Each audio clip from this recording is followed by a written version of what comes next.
옛날, 아주 먼 옛날에 깊은 산골짜기를 휘감아 도는 강물이 마치 비단폭처럼 펼쳐진 아름다운 마을이 하나 있었습니다. 그 마을은 물이 맑고 산새가 수려하여 낙천이라 불렸는데 사시사철 흐르는 강물 소리가 끊이지 않아 사람들의 마음마저 물결처럼 잔잔하게 만드는 곳이었습니다. 마을 어귀에는 수백 년 된 느티나무가 서 있어 오가는 이들의 쉼터가 되어 주었고 그 아래로는 나루터가 있어 강 건너 세상과 이 산골 마을을 이어주는 유일한 통로 역할을 하고 있었습니다. 해가 질 무렵이면 강물 위로 부서지는 노을빛이 너무나 고와서 지나가던 나그네들도 발길을 멈추고 한참이나 넋을 잃고 바라보곤 했다는 그런 평화롭고 아름다운 고장이었습니다. 이 낙천마을의 강가 언덕 위에는 기와 지붕이 날렵하게 솟은 제법 큰 기생집이 하나 자리 잡고 있었는데 그곳에는 월아라는 이름의 기생이 살고 있었습니다. 월아는 빼어난 미색을 갖추었을 뿐만 아니라 시와서 그리고 검은 고 타는 솜씨가 천하일품이라 인근 고을에까지 그 명성이 자자한 여인이었습니다. 보통의 기생들이 화려한 비단 옷과 짙은 화장으로 자신을 치장하며 사내들의 눈길을 끌려 애쓰는 것과는 달리 월아는 언제나 무명저고리에 옥색 치마를 단정하게 입고 머리에는 장식 없는 은비녀 하나만을 꽂은 채 고고한 자태를 잃지 않았습니다. 그녀의 눈빛은 깊은 강물처럼 맑고 고요하여 함부로 대할 수 없는 기품이 서려 있었습니다. 월아의 검은고 소리는 마치 사람의 마음을 어루만지는 듯 애절하면서도 따뜻하여 그녀의 연주를 들으러 먼 길을 마다하지 않고 찾아오는 선비들이 줄을 이었습니다. 그러나 월아는 아무리 많은 돈을 싸들고 오는 부자라 할지라도 인품이 바르지 않으면 결코 곁을 내어주지 않았고 비록 가난한 선비라도 학식이 깊고 뜻이 맑으면 기꺼이 술상을 차려주며 시를 논하고 풍류를 즐겼습니다.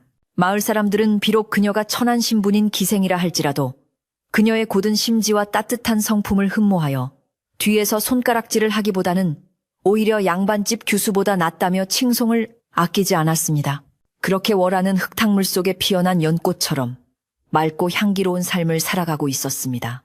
그러던 어느 해 늦가을 차가운 바람이 강물을 스치고 지나가며 낙엽을 떨어뜨리던 날에 한 낯선 선비가 마을에 들어섰습니다. 그의 이름은 류진이라 하였는데 한양으로 과거를 보러 가는 길에 날이 저물어 잠시 묵을 곳을 찾고 있었습니다. 류진의 행색은 남루하기 짝이 없었습니다. 갓은 낡아 찌그러져 있었고 도포자락은 해져서 너덜거렸으며 집시는 다 닳아 발가락이 보일 정도였습니다. 그러나 그의 얼굴만은 비바람에 깎인 바위처럼 단단해 보였고 무엇보다도 두 눈에는 세상을 향한 맑고 강직한 정기가 서려 있어 보는 이로 하여금 절로 고개를 숙이게 만드는 위엄이 있었습니다. 류진은 가진 돈이 넉넉지 않아 주막을 찾지 못하고 월아가 있는 기생집 대문 앞을 서성거렸는데 마침 대문을 나서던 월아와 마주치게 되었습니다. 월아는 단번에 류진이 예사로운 인물이 아님을 알아보았습니다. 비록 옷차림은 초라하나 그 눈빛에서 뿜어져 나오는 학문에 대한 열정과 기계를 읽어낸 것입니다. 월아는 정중하게 고개를 숙여 인사를 올리고는 류진을 안채의 조용한 사랑방으로 모셨습니다. 류진은 기생집에 묵는 것이 내키지 않아 사양하려 했으나 날은 이미 어두워졌고 찬바람이 뼛속까지 스미는 터라 월아의 호의를 감사히 받아들일 수밖에 없었습니다. 그날 밤 월아는 류진을 위해 정성스럽게 저녁상을 차려 올렸습니다. 화려한 안주 대신 담백한 나물과 따뜻한 국을 준비하고 술 대신 머리를 맑게 해주는 향긋한 차를 우려내어 대접했습니다. 류진은 월아의 세심한 배려에 깊은 감동을 받았습니다. 식사를 마친 후 두 사람은 밤이 깊도록 이야기를 나누었습니다. 류진이 털어놓는 세상에 대한 포부와 백성을 생각하는 애틋한 마음은 월아의 가슴을 울렸고 월아가 읊조리는 시 한 수, 검은고 한 가락은 고단한 류진의 마음을 위로해 주었습니다. 두 사람은 신분과 처지를 넘어 서로의 영혼이 통하는 것을 느끼며 짧은 만남 속에서도 깊은 연민과 정을 쌓아가기 시작했습니다. 다음 날 아침, 류진은 다시 길을 떠나려 했지만 갑작스러운 비바람이 몰아쳐 강물이 불어나는 바람에 나룻배가 뜨지 못하게 되었습니다. 며칠 동안 발이 묶인 류진은 어쩔 수 없이 월아의 집에 더 머물게 되었고 월아는 이를 하늘이 준 기회라 여기며 류진을 극진히 모셨습니다. 류진이 글을 읽을 때면 방해되지 않도록 발소리를 죽여 다녔고 밤늦게까지 공부하는 그를 위해 등잔불 심지를 돋워주고 야식을 챙겨주는 등 헌신을 다했습니다. 류진 또한 월아의 지극정성에 감복하여 그녀를 단순한 기생이 아닌 자신의 뜻을 알아주는 진정한 벗이자 여인으로 대하게 되었습니다. 비바람이 잦아들고 맑은 햇살이 다시 강물 위를 비추기 시작했을 때 두 사람 사이에는 때려야 뗄 수 없는 깊은 사랑이 싹트고 있었습니다. 류진은 낮에는 글을 읽고 밤에는 월아와 함께 강가에 앉아 미래를 약속했습니다. 그는 월아에게 자신의 처지가 비록 지금은 미천하나 반드시 과거에 급제하여 입신양명한 후에 다시 돌아와 그녀를 아내로 맞이하겠노라고 맹세했습니다. 월아는 그 말을 철석같이 믿었습니다. 류진의 고든 성품과 맑은 눈빛을 보며 그가 결코 헛된 약속을 할 사람이 아니라는 것을 확신했기 때문입니다. 그녀는 자신의 모든 것을 바쳐 그를 뒷바라지하겠노라고 다짐했습니다. 류진이 떠나기로 한 날이 다가오자 월아는 자신이 평생 모아두었던 폐물들을 정리하기 시작했습니다. 그리고 그것을 팔아 마련한 돈을 무명천에 싸서 류진의 보찜 속에 몰래 넣어두었습니다. 한양까지 가는 길에 노잣돈이나 하라고, 그리고 가서 책이라도 한 권 더 사보라고 챙겨준 그녀의 마음이었습니다. 또한 밤을 새워가며 류진이 입을 새 도포와 버선, 그리고 따뜻한 속옷을 지었습니다. 바늘 한 땀 한 땀에 류진의 성공과 무사 귀환을 비는 간절한 기도를 담았습니다. 류진은 그런 월아의 모습을 보며 가슴이 먹먹해져 말없이 그녀의 손을 꼭 잡아줄 뿐이었습니다. 드디어 류진이 떠나는 날, 아침이 밝았습니다. 강가에는 물안개가 자욱하게 피어올라 마치 이별의 슬픔을 감추려는 듯 세상을 희뿌옇게 덮고 있었습니다. 나루터에는 사공이 배를 준비하고 있었고 강물은 여느 때와 다름없이 말없이 흐르고 있었습니다. 월아는 류진을 배웅하기 위해 나루터까지 따라 나섰습니다. 그녀의 손에는 작은 비단 주머니가 들려 있었습니다. 두 사람은 아무 말 없이 강가에 서서 서로를 바라보았습니다. 할 말은 산처럼 쌓여 있었지만 입을 여는 순간 터져나올 울음을 참느라 그저 눈빛으로만 마음을 전하고 있었습니다. 류진이 먼저 입을 열었습니다. 월아, 내 부디 그대의 은혜를 잊지 않으리다. 한양에 가서 뜻을 이루는 날 가장 먼저 달려와 그대를 가마에 태우고 내 집으로 데려가겠소. 그러니 부디 건강하게 기다려 주시오. 그의 목소리는 떨리고 있었지만 그 안에 담긴 의지는 확고했습니다. 그는 월아의 두 손을 잡고 다시 한번 굳게 약속했습니다. 세상이 두 쪽이 나도 이 약속만은 변치 않을 것이라고 하늘과 땅을 두고 맹세한다고 말했습니다. 월아는 흐르는 눈물을 닦으며 고개를 끄덕였습니다. 그녀는 류진의 말을 의심하지 않았습니다. 월아는 품속에서 자신이 가장 아끼던 옥비녀를 꺼내 류진의 손에 쥐어주었습니다. 도련님, 이것은 제 어머니에게서 물려받은 정표입니다. 부디 이것을 가지고 가셨다가 나중에 저를 데리러 오실 때 다시 보여주십시오. 제가 이 자리에서, 이 강가에서 도련님이 오시는 날만을 손꼽아 기다리고 있겠습니다. 류진은 그 비녀를 소중하게 받아 품속 깊이 간직했습니다. 그것은 단순한 물건이 아니라 월아의 마음이자 두 사람의 사랑을 이어주는 끈이었습니다. 그는 비녀를 품에 안으며 다시 한번 꼭 돌아오겠다는 다짐을 새겼습니다. 뱃사공이 출발을 알리는 소리를 외치자 류진은 무거운 발걸음을 옮겨 배에 올랐습니다. 배가 서서히 강가에서 멀어지기 시작했습니다. 월아는 강가에 서서 멀어지는 배를 하염없이 바라보았습니다. 강바람이 차갑게 불어와 그녀의 옷자락을 흔들었지만 그녀는 추위를 느낄 겨를도 없었습니다. 오직 멀어져가는 류진의 모습만을 눈에 담으려 애썼습니다. 류진 또한 배 위에서 뒤를 돌아보며 월아가 보이지 않을 때까지 손을 흔들었습니다. 안개 속으로 배가 희미해지고 마침내 점이 되어 사라질 때까지 월아는 그 자리를 떠나지 못했습니다. 류진을 태운 배가 완전히 시야에서 사라진 후에도 월아는 한참 동안이나 강물을 바라보며 서 있었습니다. 흐르는 강물은 무심하게도 멈추지 않고 흘러갔고 월아의 마음속에는 깊은 그리움이 강물처럼 차올랐습니다. 그녀는 류진이 떠난 빈자리가 너무나 크게 느껴져 가슴이 뻥 뚫린 듯한 공허함을 느꼈습니다. 하지만 그녀는 슬픔에 잠겨 주저앉지 않았습니다. 류진이 반드시 돌아올 것이라는 믿음, 그리고 그가 성공하여 금에 환영할 것이라는 희망이 그녀를 지탱해주고 있었기 때문입니다. 그녀는 마음을 다잡고 집으로 발길을 돌렸습니다. 집으로 돌아온 월아는 류진이 머물던 사랑방을 깨끗이 청소하고 그가 쓰던 책상과 붓을 그대로 두었습니다. 마치 그가 잠시 외출한 것처럼 언제든 돌아와 다시 책을 읽을 수 있도록 말입니다. 그리고 그녀는 매일 아침 정화수를 떠놓고 류진의 장원급제를 빌었습니다. 비가 오나 눈이 오나 하루도 거르지 않는 정성이었습니다. 또한 류진이 돌아왔을 때 부끄럽지 않은 여인이 되기 위해 더욱더 학문에 정진하고 검은고 연주에 매진했습니다. 그녀의 기다림은 단순히 시간을 보내는 것이 아니라 자신을 갈고 닦으며 류진을 맞이할 준비를 하는 과정이었습니다. 마을 사람들은 월아의 이런 모습을 보며 수군거렸습니다. 기생이 양반 도련님을 기다린다며 혀를 차는 사람도 있었고 이루어질 수 없는 사랑이라며 동정하는 사람도 있었습니다. 개중에는 류진이 한양에 가면 월아 따위는 금방 잊어버릴 것이라며 비아냥거리는 이들도 있었습니다.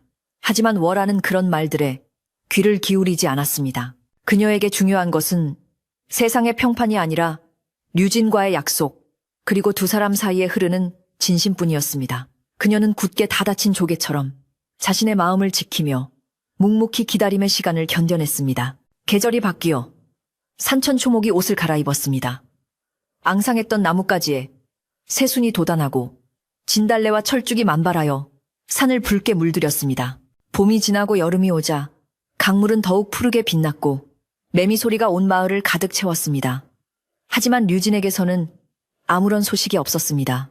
인편에 편지 한 통이라도 보내줄 법한데 한양으로 떠난 그는 감감무소식이었습니다. 월아는 혹시 그에게 무슨 일이 생긴 것은 아닐까 걱정하며 밤잠을 설치는 날이 많아졌습니다. 그래도 그녀는 희망의 끈을 놓지 않았습니다.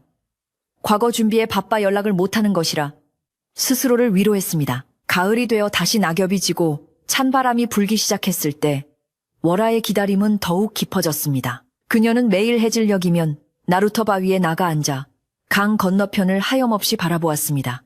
혹시나 저 멀리서 류진이 탄 배가 오지 않을까, 낯익은 도포자락이 보이지 않을까 목을 빼고 기다렸습니다. 지나가는 배가 있을 때마다 가슴이 철렁 내려앉았지만 배에서 내리는 사람들은 모두 낯선 이들 뿐이었습니다. 실망감이 파도처럼 밀려왔지만 월아는 다음 날이면 다시 나루터로 나가 희망을 품고 기다렸습니다. 그러던 어느 날 한양을 다녀온 보부상 하나가 마을 주막에 들러 류진에 대한 소식을 전했습니다. 류진이 과거에 급제했다는 소식은 아니었지만 한양의 선비들 사이에서 글 잘 짓기로 소문이 나고 있다는 이야기였습니다. 월아는 그 소식을 전해 듣고 뛸 듯이 기뻐했습니다. 비록 직접 닿은 연락은 아니었지만 그가 무탈하게 지내며 뜻을 펼치고 있다는 사실만으로도 큰 위안이 되었습니다. 그녀는 그날 밤 류진이 있는 북쪽 하늘을 향해 큰 절을 올리며 감사의 눈물을 흘렸습니다. 그리고 더욱더 정성껏 기도를 올렸습니다. 겨울이 찾아와 강물이 꽁꽁 얼어붙고 온 세상이 하얗게 덮였을 때도 월아의 정성은 식을 줄 몰랐습니다. 그녀는 차가운 방바닥에서 류진을 생각하며 술을 놓았습니다. 원앙 한 쌍이 정답게 논이는 그림을 수놓으며 언젠가 류진과 함께할 행복한 미래를 꿈꾸었습니다. 손가락이 얼어터지고 눈이 침침해져도 그녀는 바늘을 놓지 않았습니다. 이 수가 완성될 즈음에는 류진이 돌아오지 않을까 하는 막연한 기대감 때문이었습니다. 류진이 떠난 지 어느덧 1년이 다 되어가고 있었지만 월아의 마음속 시계는 류진이 떠난 그날에 멈춰있는 듯 했습니다. 마을의 늙은 뱃사공은 그런 월아를 안타깝게 지켜보았습니다. 그는 평생 강가에서 사람들을 실어 나르며 수많은 만남과 이별을 보아왔기에 기다림이 얼마나 사람을 피폐하게 만드는지 잘 알고 있었습니다. 사공은 가끔 나루터에 나와 앉아있는 월아에게 다가와 혀를 차며 말하곤 했습니다. 아가 너무 목매지 마라. 산의 마음은 갈대와 같아서 바람 불면 눕고 물결 치면 흔들리는 법이야. 한약물 먹으면 사람 변하는 건 순식간인데 그리 애태우다 병나면 너만 손해지. 하지만 월아는 빙그레 웃으며 사공의 걱정을 넘겼습니다. 월아는 믿었습니다. 강물이 산을 휘감고 돌아 결국 바다로 가듯이 류진 또한 세상을 돌아 결국 자신에게로 돌아올 것임을 믿어 의심치 않았습니다. 그 믿음 하나로 그녀는 긴긴 밤의 외로움을 견디고 사람들의 수군거림을 참아내며 사무치는 그리움을 달랬습니다. 그녀에게 기다림은 고통이 아니라 사랑의 또 다른 이름이었습니다. 류진이 남기고 간 약속은 그녀의 삶을 지탱하는 유일한 버팀목이자 빛이었습니다. 그렇게 월아는 강가에 핀 망부석처럼 변함없는 모습으로 그 자리를 지키고 있었습니다. 해는 다시 바뀌고 또 한 번의 봄이 찾아왔습니다. 강가의 버드나무 가지에는 연두빛 새순이 돋아나고 강물은 얼음을 밀어내며 힘차게 흐르기 시작했습니다. 그리고 마침내 마을 어귀에서부터 웅성거리는 소리가 들려왔습니다. 한양에서 과거에 장원 급제한 선비가 나온다는 소식이 바람을 타고 전해진 것입니다. 월아의 심장은 쿵쾅거리기 시작했습니다. 과연 그 장원 급제자가 류진일까? 그토록 기다리던 님일까?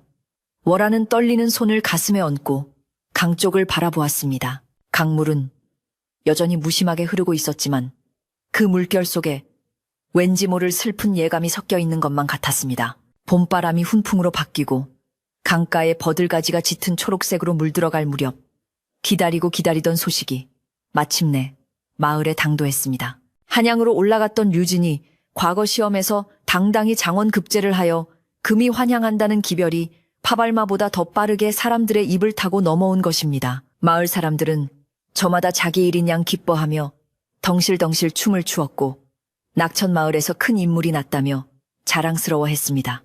류진이 떠날 때만 해도 그저 가난한 선비에 불과했지만 이제는 나라의 녹을 먹는 높은 관리가 되어 돌아온다는 소식에 마을 전체가 축제 분위기로 들썩였습니다. 사람들은 삼삼오오 모여 앉아 류진의 어린 시절부터 그가 얼마나 비범했는지를 이야기하며 이야기꽃을 피웠습니다. 월아에게 이 소식은 마치 가뭄 끝에 내리는 단비와도 같았습니다. 그녀는 그동안의 마음고생이 눈 녹듯 사라지는 것을 느꼈고 류진이 자신과의 약속을 지키기 위해 그토록 열심히 공부했다는 사실에 가슴이 벅차올랐습니다. 그녀는 장롱 깊숙이 넣어두었던 비단천을 꺼내어 류진이 입을 새 옷을 다시 한번 손질하고 그가 좋아했던 음식을 마련하기 위해 분주하게 움직였습니다. 거울 앞에 앉아 자신의 얼굴을 들여다보며 혹시 그동안의 기다림으로 얼굴이 상하지는 않았는지, 주름이 늘지는 않았는지 걱정스레 살피며 단장을 하기도 했습니다. 월아의 얼굴에는 그 어느 때보다 환한 미소가 피어올랐고 발걸음은 구름 위를 걷는 듯 가벼웠습니다. 그러나 기쁨도 잠시, 밝은 햇살 뒤에 먹구름이 몰려오듯 마을에는 또 다른 소문이 안개처럼 퍼지기 시작했습니다. 처음에는 그저 쉬쉬하며 돌던 이야기가 어느새 사람들의 입과 입을 통해 구체적인 살을 붙여가며 마을 전체를 뒤덮었습니다. 그것은 바로 류진이 한양의 세도가인 김대감의 눈에 들어 그의 여식과 혼인을 약조했다는 충격적인 소문이었습니다. 류진의 뛰어난 글재주와 인품을 높이 산 김대감이 그를 사위로 삼기로 했으며 류진 또한 출세 가도를 달리기 위해 그 제안을 받아들였다는 것이었습니다. 사람들은 류진이 이번에 고향에 내려오는 것도 금이환양을 자랑하기 위함일 뿐 곧바로 한양으로 올라가 김대감 댁에서 성대한 혼례를 치를 것이라고 수군거렸습니다. 이 흉흉한 소문은 삽시간에 월아의 귀에도 들어갔습니다. 처음에 월아는 그 말을 믿지 않았습니다. 아니, 믿을 수가 없었습니다. 강가에서 자신의 두 손을 꼭 잡고 눈물을 흘리며 맹세하던 류진의 모습을 기억하고 있었기 때문입니다. 어머니의 유품인 옥비녀까지 정표로 받아간 그가 고작 1년 남짓한 시간 만에 다른 여인에게 마음을 주었을 리 없다고 스스로를 다독였습니다. 월아는 헛소문이라며 애써 태연한 척했지만 가슴 한구석에서 피어오르는 불안감은 어찌할 도리가 없었습니다. 그녀는 밤마다 악몽에 시달리며 식은땀을 흘렸고 낮에는 멍하니 강물을 바라보는 시간이 늘어갔습니다. 마을 사람들의 시선도 점차 달라지기 시작했습니다. 처음에는 류진의 급제를 축하하며 월아에게 덕담을 건네던 사람들이 이제는 그녀를 동정어린 눈빛으로 바라보거나 등 뒤에서 혀를 찼습니다. 우물가에서 아낙네들이 모여 빨래를 하다가도 월아가 나타나면 갑자기 입을 다물고 딴청을 피웠고 어떤 이들은 대놓고 기생팔자가 다 그런 거지 양반댁 마님이 될 줄 알았더냐며 비아냥거리기도 했습니다. 월아는 그런 시선과 말들이 비수처럼 날아와 가슴에 박히는 것을 느꼈지만 내색하지 않고 의연하게 버텼습니다. 류진이 직접 와서 해명하기 전까지는 그 어떤 말도 믿지 않겠다고 다짐하고 또 다짐했습니다. 계절은 어느덧 무더운 여름으로 접어들었고 찌는 듯한 더위가 마을을 감쌌습니다. 매미 소리가 귀청을 찢을 듯 울어대고 불쾌지수가 높아진 사람들은 사소한 일에도 짜증을 내곤 했습니다. 그러던 어느 날 한양을 자주 드나드는 박물장수 할멈이 월아의 집을 찾아왔습니다. 평소 월아를 딸처럼 아끼던 할멈은 무거운 표정으로 월아 앞에 앉아 한숨을 내쉬었습니다. 할멈은 조심스럽게 입을 열어 한양에서 직접 보고 들은 이야기를 전했습니다. 류진이 김대감 댁을 드나드는 것을 직접 보았으며 김대감의 딸과 함께 비단 가게에 들러 혼수를 고르는 모습까지 목격했다는 것이었습니다. 할멈의 말은 뜬구름 잡는 소문이 아니라 눈으로 직접 확인한 명백한 사실이었습니다. 할멈의 이야기를 듣는 월아의 손이 파르르 떨렸습니다. 찻잔을 쥔 손에 힘이 들어가 하마터면 잔을 깨뜨릴 뻔했습니다. 아닐 거예요, 할멈. 도련님이 그럴 리가 없어요. 저랑 약속했단 말이에요. 이 비녀를 다시 가져오시겠다고. 월아는 애써 부정하며 고개를 저었지만 목소리는 이미 울먹이고 있었습니다. 할멈은 안타까운 눈빛으로 월아의 손을 잡으며 말했습니다. 아가 세상일이란 게 마음먹은 대로만 되는 게 아니란다. 사내들은 야망 앞에선 사랑이고 뭐고 다 헌신짝처럼 버리는 법이야. 김대감의 권세가 하늘을 찌르는데 류도령인들 그 유혹을 뿌리치기 쉽겠느냐. 이제 그만 마음 접고 살 길을 찾아야지. 할멈이 돌아가고 난 뒤 월아는 방 안에 홀로 앉아 오열했습니다. 류진을 향한 믿음이 조금씩 무너져 내리는 소리가 들리는 듯 했습니다. 그녀는 벽에 걸린 류진의 글씨를 바라보며 원망 섞인 눈물을 흘렸습니다. 어찌하여 나를 속였습니까? 어찌하여 그 맹세를 잊었습니까? 가슴이 찢어질 듯한 고통이 밀려왔지만 한편으로는 여전히 그가 돌아와서 모두 오해였다라고 말해주기를 바라는 미련이 남아 있었습니다. 사랑이 깊었던 만큼 배신감도 컸지만 그 배신감을 압도하는 것은 여전히 그를 향한 그리움과 사랑이었습니다. 월아는 이러지도 저러지도 못한 채 시름시름 앓기 시작했습니다. 그 무렵 나루토의 늙은 뱃사공이 월아를 찾아왔습니다.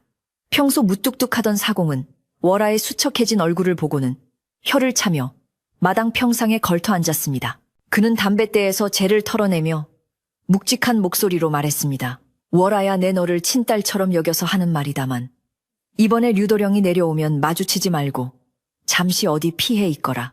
사공의 말에 월아가 의아한 표정으로 쳐다보자 사공은 강물을 바라보며 말을 이었습니다.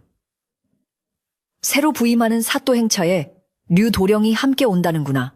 그런데 혼자가 아니라 새색시 될 사람과 함께 온다는 소문이 파다해. 네가 그 꼴을 보고 어찌 견디려고 그러냐. 뱃사공의 말은 월아에게 확인사살이나 다름없었습니다. 새색시와 함께 온다니 그것도 자신이 있는 이 마을로 말입니다. 월아는 눈앞이 캄캄해져 아무 말도 할 수가 없었습니다. 사공은 안쓰러운 듯 월아를 바라보다가 다시 한번 힘주어 말했습니다. 사람 마음은 물길과 같아서 한번 방향을 틀면 거슬러 오르기가 힘든 법이다. 이미 권세와 부귀 영화 맛을 본 사내가 다시 흙냄새 나는 옛 정인에게 돌아올 것 같으냐. 괜히 상처만 더 깊어지기 전에 네가 먼저 끊어내는 게 낫다. 그게 너를 살리는 길이야. 사공은 씁쓸한 표정으로 자리를 떴고 월아는 멍하니 마당에 남겨졌습니다. 그날 밤부터 월아는 식음을 전폐하고 자리에 누웠습니다. 밥알 하나 넘기는 것이 모래를 삼키는 것처럼 고통스러웠고 물 한 모금 마시는 것도 힘들었습니다. 몸은 불덩이처럼 뜨거웠다가 얼음장처럼 차가워지기를 반복했습니다.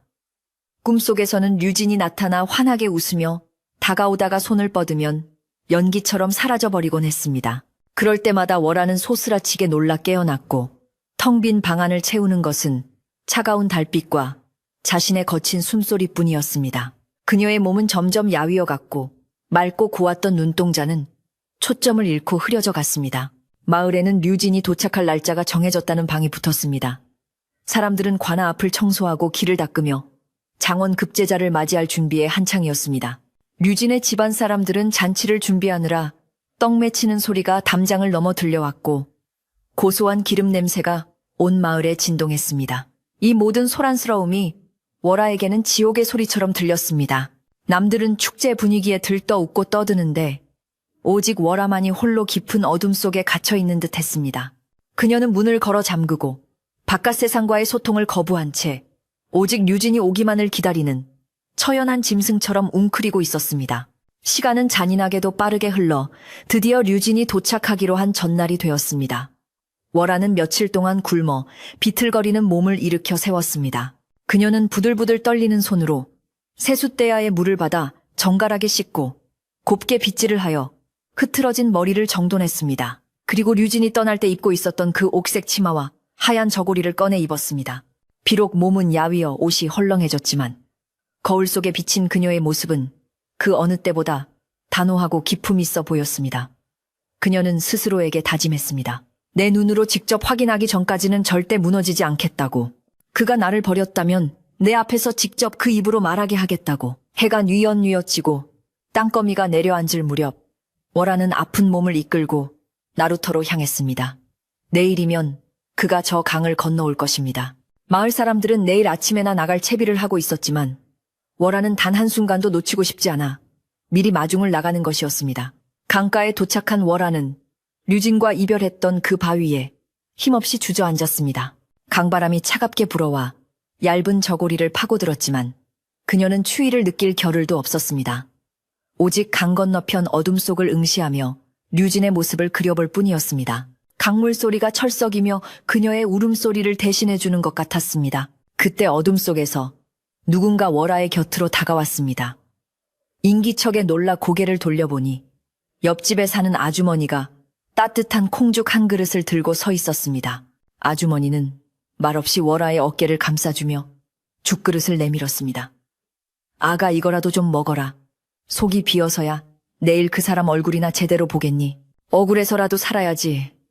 이렇게 죽으면 너만 불쌍한 귀신 되는 거야. 아주머니의 투박하지만 따뜻한 위로에 참았던 눈물이 왈칵 쏟아졌습니다. 월화는 죽그릇을 받아들고 소리 없이 울었고 아주머니는 그런 월화의 등을 토닥이며 한참을 곁에 있어 주었습니다. 죽을 몇 숟가락 억지로 넘긴 월화는 조금 기운을 차릴 수 있었습니다. 밤이 깊어가면서 하늘에는 별이 총총히 박혔고 강물 위에도 별 그림자가 내려앉아 반짝였습니다. 월화는 그 별들을 보며 류진과 함께 별을 세던 지난 날을 추억했습니다. 저 별은 견우성, 저 별은 직녀성 하며 다정하게 속삭이던 그의 목소리가 귓가에 생생하게 들리는 듯 했습니다. 추억은 아름다울수록 더욱 아픈 법이라 월화의 가슴은 난도질 당하는 것처럼 쓰라렸습니다. 하지만 그녀는 그 고통마저도 류진이 남긴 흔적이라 여기며 온몸으로 받아내고 있었습니다. 새벽녘이 되자 강가에는 짙은 물 한 개가 피어올랐습니다. 안개는 한 치 앞도 분간할 수 없을 만큼 자욱하게 깔려 마치 이승과 저승의 경계를 지워버리는 듯 했습니다. 월화는 밤새 한숨도 자지 못하고 뜬 눈으로 밤을 지새웠습니다. 젖은 옷이 몸에 달라붙어 한기가 들었지만 그녀의 정신은 오히려 더욱 맑아졌습니다. 이제 곧 날이 밝으면 배가 들어올 것입니다. 그 배에 타고 있을 사람이 옛날의 그 다정한 유도령일지 아니면 낯선 권력자가 되어버린 류관리일지는 알 수 없었지만 월화는 운명을 마주할 준비를 마쳤습니다. 그녀의 손에는 류진이 주었던 시집이 꼭 들려 있었습니다. 마침내 동이 트기 시작하고 마을 쪽에서 요란한 풍악 소리가 들려왔습니다. 농악대들이 꽹과리와 징을 치며 나루터로 향하고 있었고 그 뒤를 따라 마을 사람들이 구름대처럼 몰려나왔습니다. 형형색색의 깃발이 나부끼고 사람들의 얼굴에는 기대와 흥분이 가득했습니다. 월화는 사람들 틈에 섞이지 않고 바위 뒤편에 숨어 조용히 지켜보았습니다. 지금 이 순간 자신이 사람들 눈에 띄어 류진의 귀향을 망치고 싶지는 않았기 때문입니다. 아니 어쩌면 그 화려한 환영 인파 속에서 자신이 초라하게 느껴질까 두려웠는지도 모릅니다. 잠시 후 강 건너편에서 뱃고동 소리가 길게 울려 퍼졌습니다. 안개를 헤치고 거대한 배 한 척이 서서히 모습을 드러냈습니다. 평소 마을 사람들이 타던 작은 나룻배가 아니라 관아에서 쓰는 화려하게 치장된 큰 배였습니다. 배 위에는 오색 깃발이 펄럭이고 있었고 갑판 위에는 비단 옷을 입은 사람들이 줄지어 서 있었습니다. 마을 사람들은 배를 향해 손을 흔들며 환호성을 질렀습니다. 류도령님, 만세장원, 급제만세, 함성 소리가 강물을 뒤덮었고 나루터는 순식간에 열광의 도가니가 되었습니다. 월화는 숨을 죽이고 배 위를 살폈습니다. 저 많은 사람 중에 류진이 어디에 있을까? 그녀의 눈길이 바쁘게 움직였습니다. 그리고 마침내 뱃머리 가장 높은 곳에 서 있는 한 사내를 발견했습니다. 짙은 청색 관복을 입고 관모를 쓴 늠름한 모습, 바로 류진이었습니다. 하지만 그의 곁에는 화려한 양산을 받쳐든 하인들의 호의를 받으며 붉은 비단 치마를 입은 여인이 나란히 서 있었습니다. 두 사람은 다정하게 담소를 나누며 마을 사람들을 향해 손을 흔들고 있었습니다. 그 모습은 누가 봐도 완벽하게 어울리는 한 쌍의 원앙이었습니다. 그 장면을 목격한 순간 월화의 머릿속에서 무언가가 툭 하고 끊어지는 소리가 났습니다. 심장이 멈춘 듯 숨이 쉬어지지 않았고 눈앞에 세상이 빙글빙글 돌기 시작했습니다. 소문은 사실이었습니다. 아니, 사실보다 더 잔인한 현실이었습니다. 류진은 성공해서 돌아왔지만 월아를 위해 돌아온 것이 아니었습니다. 그는 이미 다른 세상의 사람이 되어 있었고 월아는 그저 지나간 과거의 그림자일 뿐이었습니다. 월아의 손에서 시집이 힘없이 툭 하고 바닥으로 떨어졌습니다. 배가 나루터에 닿고 널빤지가 내려졌습니다. 류진이 먼저 내리고 뒤이어 여인의 손을 잡아 정중하게 부축하여 내렸습니다. 마을 사람들은 두 사람의 아름다운 모습에 감탄하며 더욱 크게 환호했습니다. 류진은 사람들의 환대에 밝은 미소로 화답하며 천천히 걸어 나왔습니다. 그의 시선이 마을 사람들 얼굴 하나하나를 스치고 지나갔습니다. 월아는 바위 뒤에서 비틀거리는 몸을 일으켜 세웠습니다. 이제 숨어 있을 수만은 없었습니다. 마지막으로 단 한 번이라도 그의 눈을 보고 확인해야 했습니다.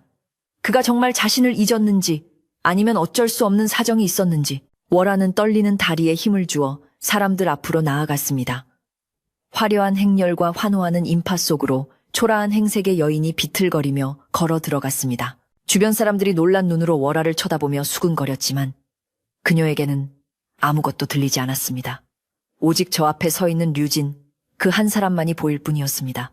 월아의 눈빛은 절망과 애원, 그리고 마지막 남은 한 가닥의 희망으로 타오르고 있었습니다. 그녀는 류진의 이름을 부르려 입을 열었지만 목소리는 나오지 않고 바람 소리만이 입가에 맴돌았습니다.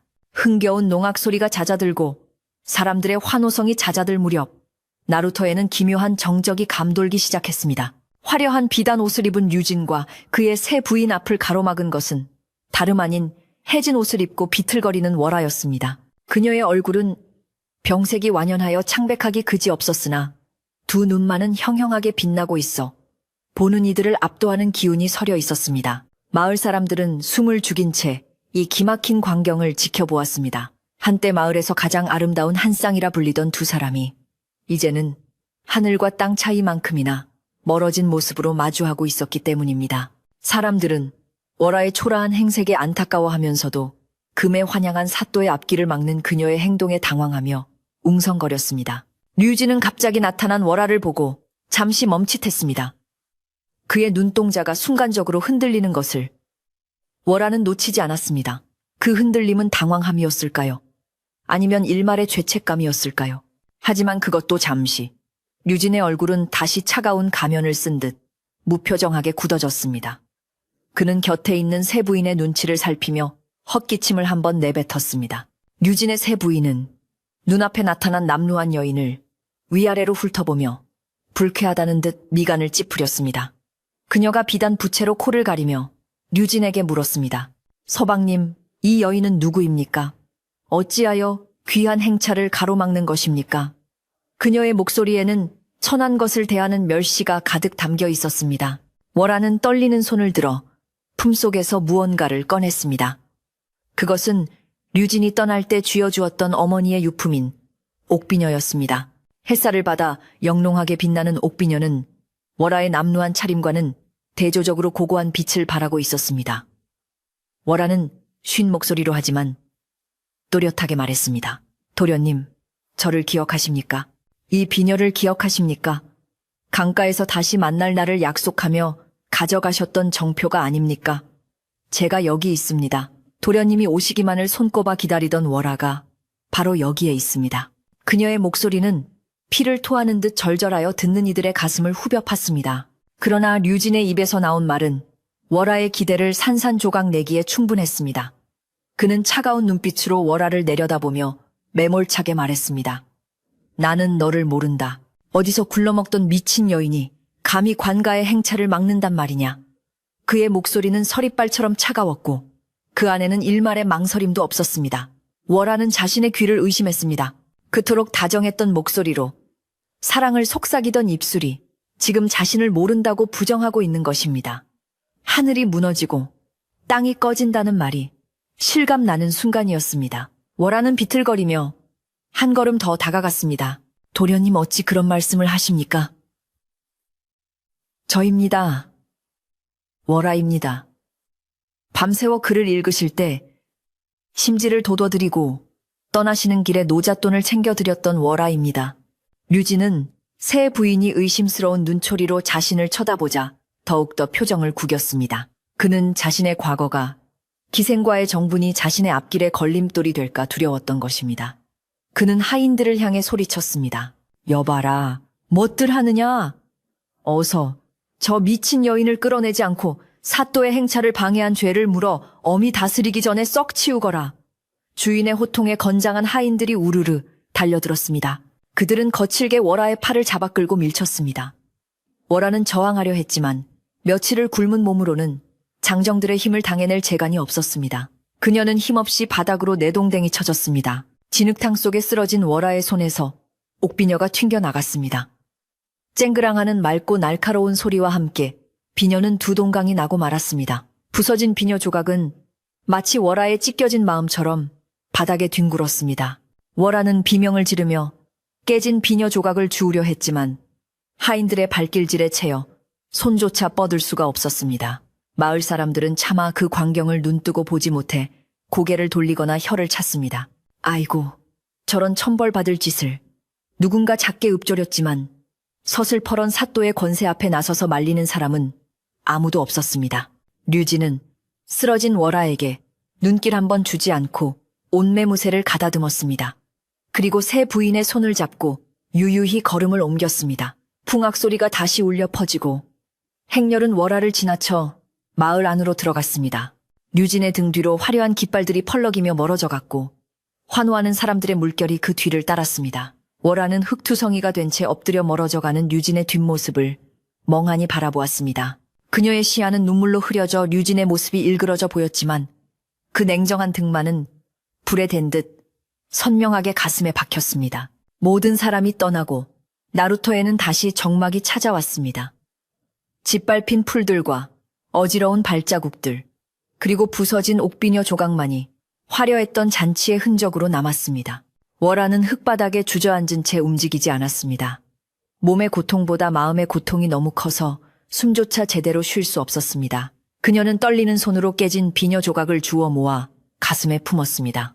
날카로운 파편이 살을 찔러 피가 배어나왔지만 그녀는 아픔을 느끼지 못했습니다. 그저 이 비녀가 온전했던 시절, 류진과 함께 나누었던 그 따뜻했던 맹세들이 신기루처럼 사라져버렸다는 사실만이 뼈저리게 사무칠 뿐이었습니다. 하늘도 그녀의 슬픔을 아는지 갑자기 검은 구름이 몰려오기 시작했습니다. 화창했던 하늘이 순식간에 어두워지더니 굵은 빗방울이 하나둘 떨어지기 시작했습니다. 비는 금세 장대비로 변하여 강물을 때리고 대지를 적셨습니다.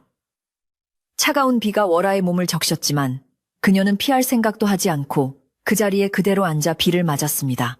빗물은 그녀의 눈물과 섞여 볼을 타고 흘러내렸고 흙탕물이 묻은 옷은 비에 젖어 무겁게 늘어졌습니다. 그녀는 마치 세상에 버려진 낡은 인형처럼 처참한 모습으로 비 속에 홀로 남겨졌습니다. 그때 멀리서 뱃사공 영감이 삿갓을 쓰고 황급히 달려왔습니다. 그는 비에 젖은 월아를 보고는 기겁을 하며 다가와 어깨를 흔들었습니다. 아이고 월아야, 이러다 죽는다. 죽어 어서 일어나거라.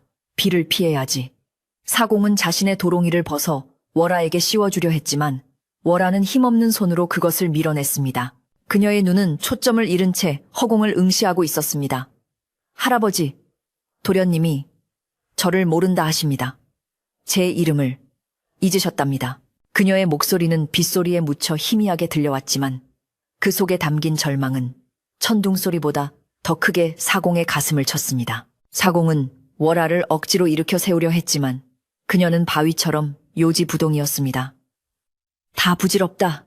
다 끝났어. 그깟 놈이 뭐라고 네 목숨까지 버리려 하느냐. 살아야지 살아서 보란 듯이 잘 살아야 복수도 하는 거야. 사공은 애타게 설득했지만 월아의 귀에는 아무 말도 들어오지 않았습니다. 그녀에게 삶의 이유는 오직 류진뿐이었고 그 이유가 사라진 지금 그녀에게 남은 것은 텅 빈 껍데기뿐이었습니다. 월아는 사공을 향해 힘겹게 미소를 지어 보였습니다. 그것은 살아있는 사람의 미소가 아니라 이미 모든 것을 놓아버린 영혼의 작별 인사와도 같았습니다. 할아버지, 죄송해요. 저는 이제 기다림을 끝내려 합니다. 사공이 잠시 당황하여 할 말을 잃은 사이 월화는 비틀거리는 몸을 일으켜 강가 쪽으로 걸음을 옮겼습니다. 그녀의 발걸음은 깃털처럼 가벼워 보였습니다. 사공이 뒤늦게 안 되라고 소리치며 달려갔지만 월화는 이미 류진을 기다리던 그 바위 위에 올라서 있었습니다. 불어난 강물은 무섭게 소용돌이치며 바위 밑을 때리고 있었고 검푸른 물결은 마치 입을 벌린 괴물처럼 보였습니다. 하지만 월화의 눈에는 그 강물이 무섭지 않았습니다. 오히려 그동안 자신의 눈물을 받아주었던 유일한 친구처럼 포근한 안식처처럼 느껴졌습니다. 월화는 품속에서 깨진 옥비녀를 꺼내 강물로 던졌습니다. 비녀는 빗줄기를 뚫고 허공을 가르며 날아가 검은 물속으로 사라졌습니다. 내 마음도 내 기다림도 저 비녀와 함께 묻으리라. 그녀는 류진이 있는 마을 쪽을 한번 돌아보지 않았습니다. 미련도 원망도 이제는 강물에 씻겨 내려가기를 바랄 뿐이었습니다. 그러나 그녀의 가슴 깊은 곳, 영혼의 밑바닥에서는 꺼지지 않는 불씨 하나가 타오르고 있었습니다. 그것은 사랑이 변하여 독이 된 처절한 한 흔이었습니다. 월화는 눈을 감고 하늘을 향해 얼굴을 들었습니다. 빗물이 그녀의 얼굴을 씻어내리고 있었습니다. 그녀는 마음속으로 마지막 맹세를 올렸습니다. 도련님, 살아서는 님의 곁에 갈 수 없으니 죽어서 강물이 되어 님을 지켜보겠습니다. 배신한 님의 앞길이 얼마나 찬란한지, 그 끝이 어디인지 내 두 눈이 강물이 되어 영원히 지켜볼 것입니다. 그것은 저주이자 지독한 사랑의 또 다른 형태였습니다. 그녀의 입술 사이로 나직한 탄식이 흘러나왔고 그것은 바람 소리에 섞여 흩어졌습니다. 번개가 번쩍이며 하늘을 갈랐고 뒤이어 천둥 소리가 요란하게 울려 퍼졌습니다. 그 순간 월화의 몸이 허공으로 기울어졌습니다. 마치 춤을 추듯 우아하게 그녀는 강물을 향해 몸을 던졌습니다. 뱃사공의 비명소리가 빗소리를 뚫고 들려왔지만 이미 늦은 뒤였습니다. 월화의 몸은 검푸른 강물 속으로 빨려 들어갔습니다. 물보라가 잠시 일었으나 거센 물살은 순식간에 그녀를 삼키고 아무 일도 없었다는 듯 다시 유유히 흘러갔습니다. 그녀가 입고 있던 옥색 치마 자락만이 잠시 물 위에 떠올랐다가 꽃잎처럼 가라앉았습니다. 강물은 월화를 품에 안고 깊은 곳으로 데려갔습니다. 차가운 물이 온몸을 감쌌지만 월화는 춥지 않았습니다. 오히려 류진의 차가운 눈빛보다 따뜻하다고 느꼈습니다.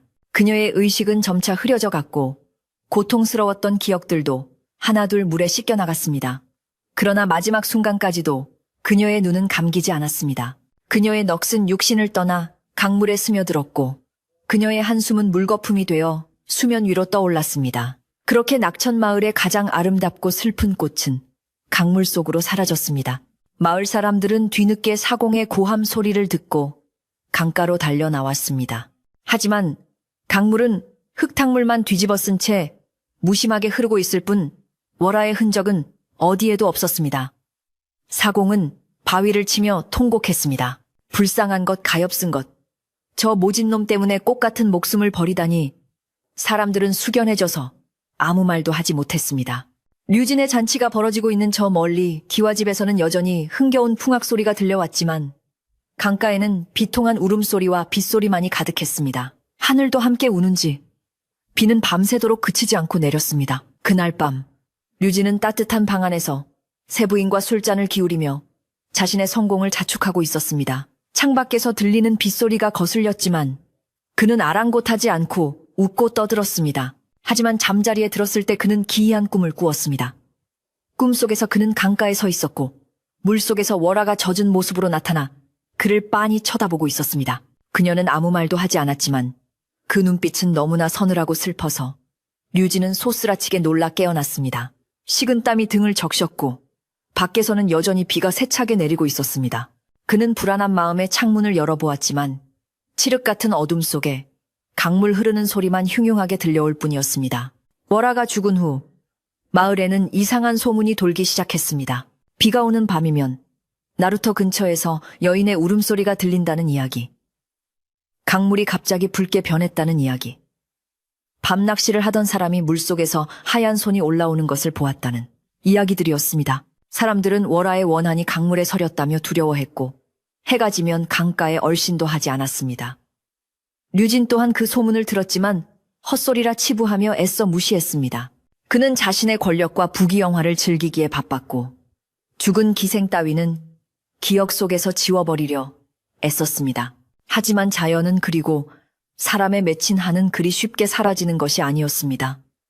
월아의 육신은 사라졌지만 그녀의 영혼은 강물과 하나가 되어 때를 기다리고 있었습니다. 배신자가 가장 행복해하는 순간, 가장 높이 올라갔다고 생각하는 그 순간을 노리며 강물은 조용히 숨을 죽이고 흐르고 있었습니다. 류진이 고을원님으로서의 삶에 취해갈수록 강물 깊은 곳의 어둠 또한 점점 짙어져만 갔습니다. 그것은 다가올 비극을 예고하는 전주곡과도 같았습니다. 시간은 흘러 어느덧 1년이라는 세월이 지났습니다. 다시 계절이 바뀌어 찬 바람이 불고 낙엽이 지는 가을이 돌아왔습니다. 바로 월아가 세상을 떠난 그날, 그녀의 제삿날이 다가오고 있었습니다. 마을 사람들은 며칠 전부터 강가에 향을 피우고 작은 제사상을 차려 그녀의 넋을 위로했습니다. 억울하게 죽은 영혼을 달래주지 않으면 마을에 화가 미칠까 두려웠기 때문입니다. 하지만 정작 그 원인을 제공한 류진은 그날을 기억조차 하지 못하고 있었습니다. 아니, 오히려 그는 그날을 즐기기 위한 특별한 계획을 세우고 있었습니다. 류진은 자신의 부임 1주년을 기념하고 한양에서 내려온 귀한 손님들을 대접하기 위해 성대한 뱃놀이를 계획했습니다. 단풍이 절정인 강 위에서 술을 마시고 시를 읊으며 풍류를 즐기겠다는 것이었습니다. 하필이면 월아가 죽은 바로 그날의 말입니다. 마을 어르신들과 이방이 날짜가 좋지 않다며, 특히 그날은 강물이 험해지는 날이라며 만류했지만 류진은 콧방귀를 뀌었습니다. 귀신 타령은 무지한 백성들이나 하는 짓이다. 내 기운이 하늘을 찌르는데 감히 무슨 잡귀가 얼씬거리겠느냐. 그는 호기롭게 웃으며 배를 띄울 준비를 서두르게 했습니다. 이것이 파멸의 시작인 줄은 꿈에도 모른 채 말입니다. 마침내 월아의 제삿날 아침이 밝았습니다. 그날따라 하늘은 구름 한 점 없이 맑았으나 강바람은 예사롭지 않게 차가웠습니다. 마을 사람들은 아침 일찍부터 강가 한적한 곳에 모여 조촐하게 제사상을 차렸습니다. 비록 비석 하나 없는 초라한 자리였지만 사람들은 정성껏 빚은 술과 과일을 올리며 억울하게 죽은 월아의 넋을 기렸습니다. 향연기가 피어오르고 어디선가 날아온 까마귀 떼가 나무 위에서 구슬프게 울어대어 분위기는 더욱 숙연해졌습니다. 사람들은 저마다 월아의 명복을 빌며 부디 저승에서는 좋은 님을 만나 행복하기를 간절히 기도했습니다. 마을 전체가 슬픔에 잠겨있는 듯한 무거운 공기가 감돌고 있었습니다. 반면 관아 안은 아침부터 분주하고 요란했습니다. 류진은 자신의 위세를 과시하기 위해 온갖 값비싼 비단과 장식으로 배를 꾸미도록 지시했습니다. 하인들은 땀을 뻘뻘 흘리며 술통과 안주를 나르느라 정신이 없었고 기생들과 악공들도 화려한 옷을 차려입고 대기하고 있었습니다. 류진은 새 부인에게 선물 받은 값비싼 갓을 쓰고 거울을 보며 흐뭇해했습니다. 오늘 뱃놀이는 단순한 유흥이 아니라 자신이 이 고을의 진정한 주인임을 선포하고 지난 1년간의 불길한 소문들을 잠재우기 위한 행사였습니다. 그는 자신의 권력 앞에서는 귀신도 꼼짝 못할 것이라 믿으며 호기롭게 웃음을 터뜨렸습니다. 그때 나루토의 늙은 뱃사공이 관아 마당으로 뛰어들어와 류진의 앞길을 막아섰습니다. 사공은 류진의 바짓가랑이를 잡고 애원했습니다. 사또나리, 제발 오늘만은 아니 되옵니다. 오늘은 강물이 우는 날입니다. 물빛이 검고 바람 끝이 매서운 것이 심상치 않습니다. 하필이면 월아가 간날에 배를 띄우시다니요. 이는 죽은 사람에 대한 예의가 아닙니다. 부디 통촉하여 주십시오. 사공의 눈에는 두려움과 간절함이 가득했습니다. 그는 평생 강에서 살아온 경험으로 직감하고 있었습니다. 오늘 배를 띄우면 돌이킬 수 없는 화를 입게 될 것이라는 사실을 말입니다. 그러나 류진은 사공의 간청을 매몰차게 뿌리쳤습니다. 그는 오히려 불길한 소리를 한다며 화를 내었습니다. 이 늙은이가 노망이 났느냐. 감히 사또의 앞길을 막고 재수없는 소리를 짓거리다니. 내 명색이 이 고을의 원님이거늘 죽은 기생 귀신 따위가 무어 그리 대수란 말이냐. 썩 물러가라. 내 눈앞에서 당장 사라지지 않으면 곤장을 칠 것이다. 류진은 사공을 발로 걷어차고는 콧방귀를 뀌며 지나갔습니다. 사공은 바닥에 나뒹굴며 멀어져가는 류진의 뒷모습을 보며 땅을 치고 통곡했습니다. 아이고, 이를 어찌할꼬. 사람이 제 명을 재촉하는구나. 드디어 류진과 일행을 태운 배가 나루터를 떠났습니다. 배 위에서는 덩기덕 쿵덕 풍악 소리가 울려 퍼지고 기생들의 웃음소리가 강물을 따라 흘러갔습니다. 류진은 뱃머리에 앉아 술잔을 높이 들고 건배를 제의했습니다. 자, 마시자. 오늘 이 강은 나의 것이다. 세상 근심 모두 잊고 취해보자꾸나. 손님들은 류진의 비위를 맞추며 환호성을 질렀고 배는 강 한가운데로 미끄러져 나갔습니다. 맑은 가을 햇살이 강물에 부서져 반짝였지만 그 빛은 어딘가 서늘하고 날카로워 보였습니다. 마을 사람들은 멀리서 그 모습을 지켜보며 혀를 찼습니다. 저런 천벌받을. 제사밥은 못 줄 망정 뱃놀이라니. 배가 강 한가운데 이르렀을 때였습니다. 잔잔하던 수면 위로 갑자기 거친 물살이 일기 시작했습니다. 아무런 예고도 없이 불어닥친 돌풍이 배의 깃발을 찢어놓을 듯 세차게 흔들었습니다. 맑았던 하늘에는 순식간에 먹구름이 몰려와 해를 가렸고 대낮인데도 사방이 어둑어둑해졌습니다. 악공들은 갑작스러운 추위에 손이 얼어 연주를 멈추었고 춤을 추던 기생들은 비틀거리며 주저앉았습니다. 술상이 엎어지고 그릇 깨지는 소리가 요란하게 났습니다. 류진은 당황하여 자리에서 일어나 소리쳤습니다. 무슨 일이냐? 고작 바람 좀 분다고 이리 호들갑들이냐? 계속 연주해라. 하지만 바람은 멈추지 않고 더욱 거세졌습니다. 단순한 바람 소리가 아니었습니다. 윙윙거리는 바람 소리 사이로 마치 여인이 흐느껴 우는 듯한 기이한 소리가 섞여 들려왔습니다. 도련님, 도련님. 그 소리는 배 안에 있는 모든 사람의 귓가에 뚜렷하게 들렸습니다. 사람들의 얼굴은 공포로 하얗게 질렸습니다. 류진의 세 부인은 비명을 지르며 귀를 막았습니다. 서방님,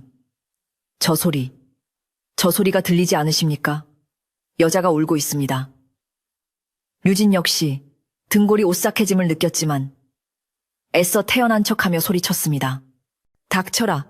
바람소리일 뿐이다. 헛소리하지 마라. 그 순간 강물이 검붉은 색으로 변하더니 배 주위를 빙글빙글 돌며 거대한 소용돌이를 만들어냈습니다. 배는 마치 나뭇잎처럼 힘없이 흔들리며 제어할 수 없게 되었습니다. 노를 젓던 사공들이 필사적으로 방향을 잡으려 했지만 알 수 없는 힘이 배를 강바닥으로 끌어당기는 것만 같았습니다. 배가 기우뚱하자 사람들은 중심을 잃고 비명을 지르며 한쪽으로 쏠렸습니다. 류진은 난간을 붙잡고 버티며 물속을 내려다보았습니다. 그리고 그 순간 그는 보지 말아야 할 것을 보고 말았습니다. 소용돌이 치는 물결 속에서 낯익은 옥색 치마자락이 일렁이는 것을 본 것입니다. 류진의 눈이 공포로 크게 확장되었습니다. 물속 깊은 곳에서 창백한 얼굴 하나가 쑥 올라오는 듯 했습니다. 그것은 1년 전 이 강물에 몸을 던졌던 월아의 얼굴이었습니다. 그녀는 슬픈 눈으로 류진을 올려다보고 있었습니다. 도련님 약속을 지키러 오셨습니까? 제가 여기서 얼마나 기다렸는지 아십니까? 환청인지 실제인지 알 수 없는 목소리가 류진의 머릿속을 강타했습니다. 류진은 의악하고 비명을 지르며 뒷걸음질 쳤습니다. 저리 가라. 네가 왜 여기에 있느냐? 나는 너를 모른다. 썩 물러가지 못할까? 그가 허공에 대고 팔을 휘저었지만 공포는 사라지지 않았습니다. 배는 이제 완전히 균형을 잃고 한쪽으로 기울어졌습니다. 거대한 파도가 배전을 덮치며 차가운 강물이 배 안으로 쏟아져 들어왔습니다. 배가 뒤집힌다. 사람 살려 아수라장이 된 배 위에서 사람들은 살기 위해 몸부림쳤습니다. 화려했던 비단 장식들은 물에 젖어 찢겨나갔고 귀한 술병들은 강물 속으로 처박혔습니다. 류진은 무엇인가 홀린 듯 멍하니 서 있다가 배가 크게 요동치는 순간 중심을 잃고 강물 속으로 곤두박질 쳤습니다. 풍덩하는 소리와 함께 그의 몸이 검은 물 속으로 빨려 들어갔습니다. 차가운 물이 류진의 코와 입으로 들이닥쳤습니다. 숨이 막혀오고 가슴이 터질 듯한 고통이 밀려왔습니다. 그는 허우적거리며 수면 위로 올라오려 했지만 마치 누군가 발목을 잡아채는 것처럼 몸이 무거웠습니다. 물속은 칠흑같이 어두웠지만 그의 눈앞에는 자꾸만 깨진 옥비녀의 형상이 아른거렸습니다. 내가 잘못했다. 내가 잘못했어. 죽음의 공포 앞에서 류진의 오만함은 눈 녹듯 사라지고 비굴한 후회만이 남았습니다. 그는 살려달라고 소리치고 싶었지만 입을 열면 물만 들이킬 뿐이었습니다. 그의 의식은 점점 희미해져 갔습니다. 강가에서 제사를 지내던 마을 사람들과 늙은 뱃사공은 배가 뒤집히는 것을 보고 경악했습니다. 사공은 즉시 외쳤습니다. 배를 띄워라. 사람을 구해야 한다. 아무리 미워도 목숨은 건져야지. 마을 장정들은 급히 작은 나룻배들을 띄워 사고 현장으로 노를 저어갔습니다. 그들은 류진을 미워했지만 눈앞에서 사람이 죽어가는 것을 방관할 만큼 모진 사람들은 아니었습니다. 거센 물살과 싸우며 현장에 도착한 사람들은 물에 빠져 허우적거리는 사람들을 하나둘 건져 올리기 시작했습니다. 강물은 분노를 토해내듯 사납게 출렁거렸지만 신기하게도 구조하는 배들은 건드리지 않았습니다. 늙은 뱃사공은 물속에서 거의 의식을 잃어가는 류진을 발견했습니다. 사공은 갈고리를 던져 류진의 옷자락을 걸어 힘겹게 배 위로 끌어올렸습니다. 물에 젖은 류진의 모습은 처참하기 그지없었습니다. 관모는 벗겨져 어디론가 사라졌고 머리는 산발이 되어 미역 줄기처럼 얼굴에 달라붙어 있었습니다. 뱃살이 드러난 채 축 늘어진 그의 모습에서 예전의 위험은 눈 씻고 찾아볼 수도 없었습니다. 사공은 류진의 등을 두드려 물을 토하게 했습니다. 쿨럭쿨럭 류진은 검은 물을 한 바가지나 토해내며 가쁘게 숨을 몰아쉬었습니다. 구조된 사람들은 나루터로 옮겨졌습니다.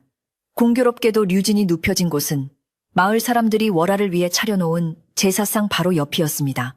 류진은 덜덜 떨며 눈을 떴습니다. 그의 시야에 가장 먼저 들어온 것은 월화의 제사상 위에 올려진 배 한 조각과 향로였습니다. 그리고 향연기 너머로 자신을 내려다보는 마을 사람들의 싸늘한 눈빛이 보였습니다. 류진은 쏘스라치게 놀라며 몸을 움츠렸습니다. 여기가 어디냐? 월화가 나를. 그는 헛소리를 중얼거리며 제사상을 피하려다 흙바닥을 기었습니다. 그 모습은 마치 죄인이 심판대 앞에 선 꼴이었습니다. 신기하게도 류진이 물에서 건져지고 나자 미친 듯이 불던 바람이 거짓말처럼 잦아들었습니다. 검붉던 강물도 서서히 본래의 푸른 빛을 되찾았고 먹구름이 걷히며 햇살이 다시 비추기 시작했습니다. 마치 강물이 류진이라는 오물을 뱉어내고 나서야 진정한 것 같았습니다. 마을 사람들은 이 기이한 광경을 보며 수군거렸습니다. 월화의 넋이 노한 게야. 하늘이 벌을 내린 게야. 그제야 사람들은 자연과 영혼이 내리는 심판이 얼마나 무서운 것인지 뼈저리게 깨달았습니다. 류진의 배는 산산조각이나 강물 어딘가로 사라졌고 화려했던 잔치는 비극으로 막을 내렸습니다. 류진은 겨우 목숨은 건졌으나 정신은 온전치 못했습니다. 그는 집으로 옮겨진 후 고열에 시달리며 알아누웠습니다. 밤마다 그는 식은땀을 흘리며 비명을 질렀습니다. 잘못했다. 그 비녀, 내가 버린 게 아니다. 월화야 제발 그 손 좀 놓아다오. 그의 헛소리는 담장을 넘어 마을 사람들에게까지 들렸습니다. 의원이 와서 침을 놓고 약을 썼지만 마음의 병은 깊어만 갔습니다. 류진의 세 부인과 처가 식구들은 이 해괴한 일에 기겁하여 류진을 멀리했습니다. 김대감 댁에서는 사위가 귀신에 들려 미쳤다는 소문이 돌자 딸을 데려가겠다고 통보해 왔습니다. 이 사건은 삽시간에 조정에까지 알려졌습니다. 장원 급제하여 기대를 한 몸에 받던 신임원님이 부임 1년 만에 국고를 탕진하여 호화로운 뱃놀이를 하다가 배를 침몰시키고 미치광이가 되어 업무를 돌보지 못한다는 상소가 올라갔습니다. 임금은 크게 진노하여 즉시 어사를 파견하여 진상을 조사하게 했습니다. 어사는 마을에 도착하여 류진의 비행과 오만함, 그리고 억울하게 죽은 여인에 대한 이야기를 낱낱이 조사했습니다. 류진은 병석에 누워 변변한 변명조차 하지 못했고 모든 죄상이 명백하게 드러났습니다. 결국 류진은 관직에서 파면되고 삭탈관직을 당했습니다. 그가 입던 관복과 인장은 모두 압수되었고 그는 죄인의 신분이 되어 고향 마을에서도 쫓겨나는 신세가 되었습니다. 세 부인은 친정으로 돌아가 버렸고 그의 곁에 남은 사람은 아무도 없었습니다. 류진이 마을을 떠나던 날 그의 행색은 처음 과거를 보러 갈 때보다 더 초라했습니다. 몸은 병들어 지팡이 없이는 걷지 못했고 눈빛은 흐리멍덩하여 초점을 잃고 있었습니다. 마을 사람들은 그가 떠나는 모습을 보며 동정조차 하지 않았습니다. 인과응보지. 뿌린 대로 거두는 법이야. 사람들은 차갑게 외면했습니다. 류진이 떠난 후 낙천마을은 다시 예전의 평온을 되찾기 시작했습니다. 시끄러운 풍악 소리와 거만한 관리들의 고함이 사라지자 마을에는 다시 강물 흐르는 소리와 새소리가 들려왔습니다. 하지만 이번 평온은 예전과는 조금 달랐습니다. 사람들의 마음속에 자연을 거스르고 사람의 도리를 어기면 어떤 벌을 받게 되는지에 대한 깊은 깨달음과 두려움이 자리 잡았기 때문입니다. 강가에 남겨진 부서진 배의 잔해들은 그 교훈을 상징하는 흉물로 한동안 방치되었습니다. 마을 사람들은 월화의 제사가 끝난 자리를 깨끗이 치우고 그곳에 작은 돌무더기를 쌓았습니다. 누가 시킨 것도 아닌데 오가는 사람들이 돌 하나씩을 얹으며 월화의 넋을 위로했습니다. 이제 그만 노여움을 푸시게. 그놈도 벌을 받았으니 부디 좋은 곳으로 가시게. 늙은 뱃사공은 돌탑 앞에 앉아 오랫동안 강물을 바라보았습니다. 강물은 언제 그랬냐는 듯 잔잔하게 흐르고 있었지만 사공의 눈에는 강물 깊은 곳에서 슬피 울고 있는 월화의 영혼이 보이는 듯 했습니다. 이제 남은 것은 상처 입은 마을과 영혼들을 치유하는 일뿐이었습니다. 해는 서산으로 넘어가고 마을에는 저녁 연기가 피어올랐습니다. 어둠이 내리는 강가는 고요했지만 그 고요함 속에는 수많은 이야기가 숨쉬고 있었습니다. 바람이 불 때마다 나뭇잎들이 사각거리는 소리가 마치 월화의 검은고 소리처럼 들려와 사람들의 발길을 멈추게 했습니다. 격정적인 사건이 지나간 자리에는 묘한 여운과 슬픔이 감돌았고 마을은 폭풍이 지나간 뒤에 깊은 침묵 속으로 빠져들었습니다. 이제 마지막으로 이 모든 아픔을 덮고 진정한 평화를 비는 일이 남아 있었습니다. 류진이 마을을 떠나고 난 뒤 낙천 마을에는 다시금 깊은 정적이 찾아왔습니다. 하지만 그 정적은 예전의 평화로움과는 사뭇 다른 무겁고 서늘한 기운이 감도는 침묵이었습니다. 마을 사람들은 강가에 나가기를 꺼렸고 해가 지면 황급히 대문을 걸어 잠그기 바빴습니다. 월화의 원한이 서린 강물이 언제 또다시 노하여 마을을 덮칠지 모른다는 두려움이 사람들의 마음속에 깊이 박혀 있었기 때문입니다. 아이들조차 강가에서 물수제비를 뜨거나 뛰노는 것을 멈추었고 아낙네들은 빨래터에서 큰 소리로 웃고 떠드는 것을 삼갔습니다. 마을 전체가 마치 숨을 죽이고 눈치를 보는 듯한 형국이었습니다. 마을의 어르신들은 이대로 지낼 수는 없다고 의견을 모았습니다. 비록 원인을 제공한 유진은 벌을 받고 떠났지만 억울하게 죽은 월화의 넋을 제대로 위로해주지 않는다면 마을에 화근이 될 것이라 여겼기 때문입니다. 촌장 어른은 마을 회의를 열어 월화를 위해 마을 차원에서 정성스럽게 천도제를 지내주기로 결정했습니다. 그것은 단순히 귀신을 달래는 굿이 아니라 마을 사람들이 그동안 외면했던 이웃의 아픔을 보듬고 흐트러진 민심을 하나로 모으는 화해의 장이기도 했습니다. 사람들은 십시일반으로 쌀과 돈을 모아 제수 비용을 마련했습니다. 굿을 하기로 한 날은 하늘이 유난히 맑고 바람 한 점 없는 날로 잡혔습니다. 마을 사람들은 아침 일찍부터 강가에 모여 제단을 쌓았습니다. 이번에는 지난번처럼 초라한 상이 아니었습니다.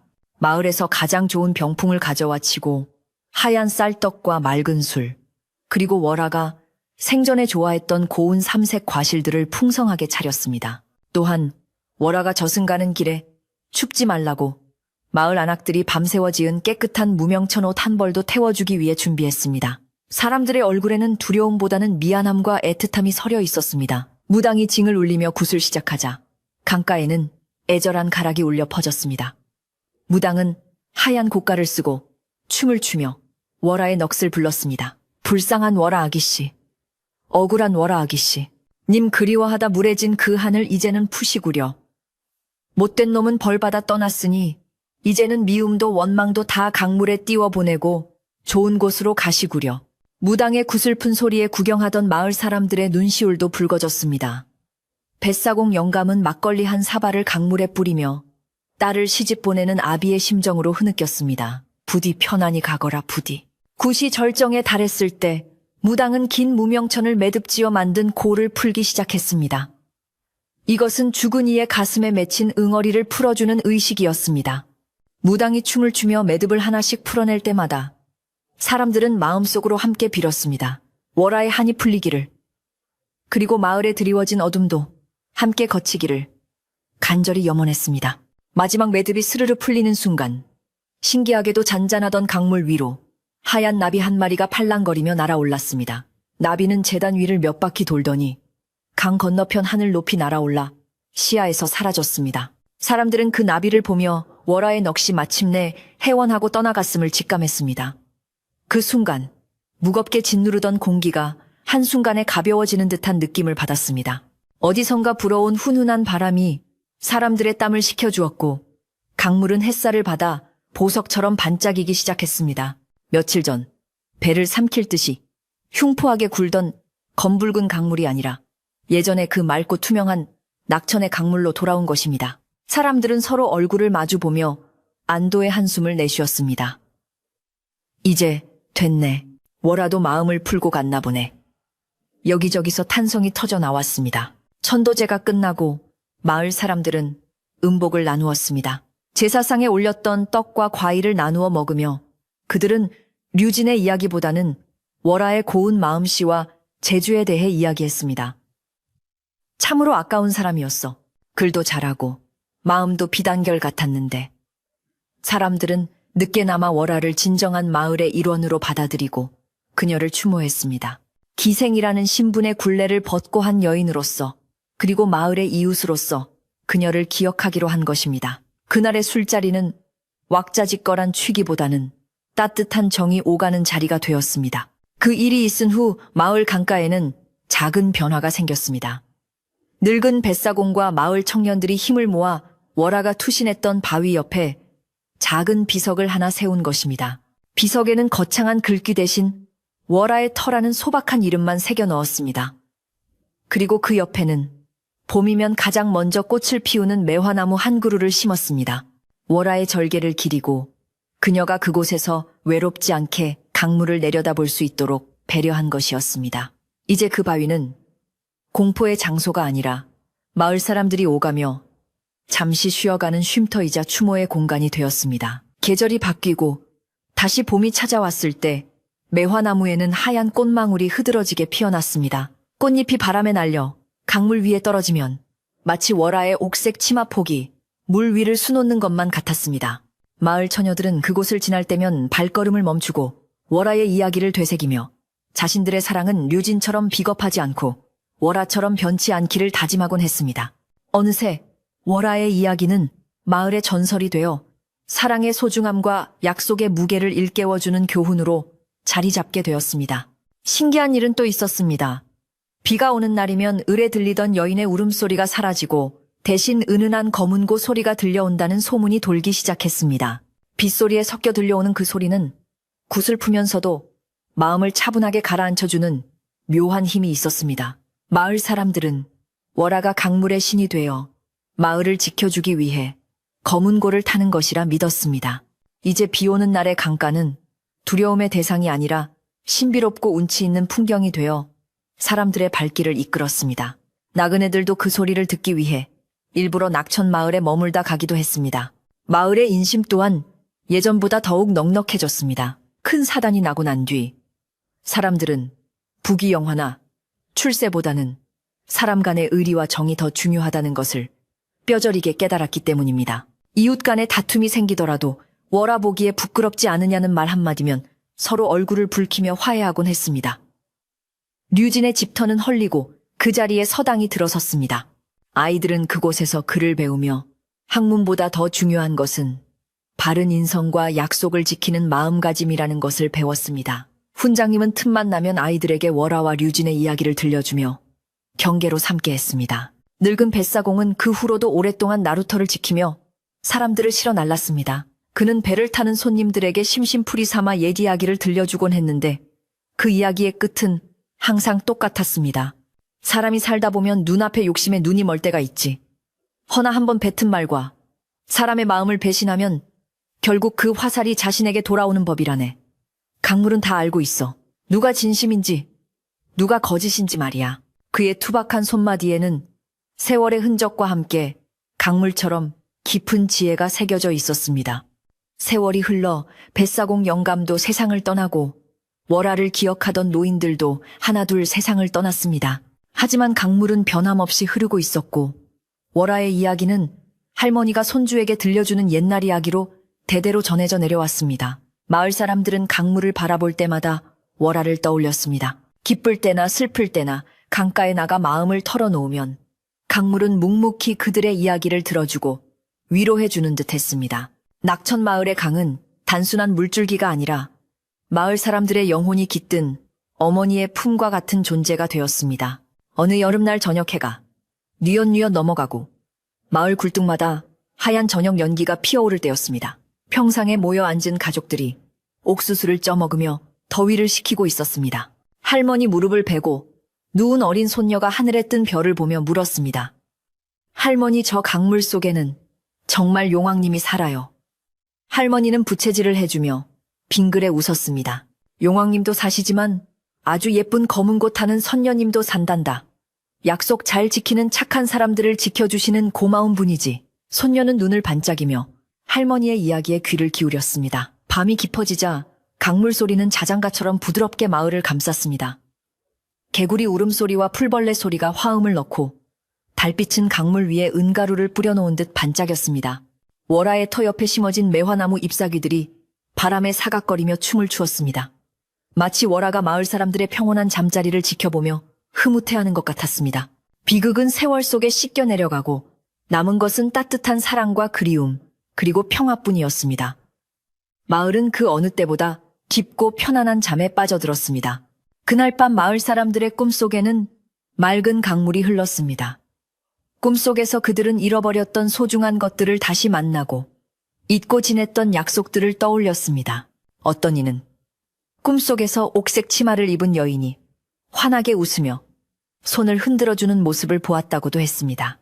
그것이 월화였는지 아니면 그저 꿈이 만들어낸 환영이었는지는 알 수 없지만 꿈에서 깬 사람들의 마음은 솜사탕처럼 달콤하고 포근했습니다. 아침이 밝아오면 그들은 다시 힘차게 하루를 시작할 것입니다. 서로를 아끼고 약속을 소중히 여기며 말입니다. 이제 이야기도 끝이 났습니다. 긴 세월 동안 강물은 많은 것을 품고 흘러갔지만 진실한 마음만은 퇴색되지 않고 보석처럼 남아 우리에게 전해집니다. 오늘 밤 당신의 창가에도 달빛이 비치거든 가만히 귀를 기울여 보세요. 어쩌면 바람결에 실려오는 은은한 검은고 소리가 들릴지도 모릅니다. 그것은 당신의 착한 마음을 축복하는 월화의 노래일 것입니다. 부디 마음속에 맺힌 근심 걱정은 모두 저 강물에 띄워보내고 오늘 밤은 편안하고 따뜻한 꿈 꾸시기를 바랍니다. 밤이 깊었습니다. 낙천 마을의 강물 소리를 자장가 삼아 당신도 이제 깊은 잠에 들 시간입니다. 세상의 모든 슬픔은 강물이 가져가고 내일은 더 맑고 고운 햇살이 당신을 비출 것입니다. 류진의 헛된 욕심도 월화의 깊은 슬픔도 이제는 모두 옛날 이야기가 되어 별처럼 반짝입니다. 그 별빛 아래서 우리 모두는 평온함을 누릴 자격이 있습니다. 안녕히 주무십시오.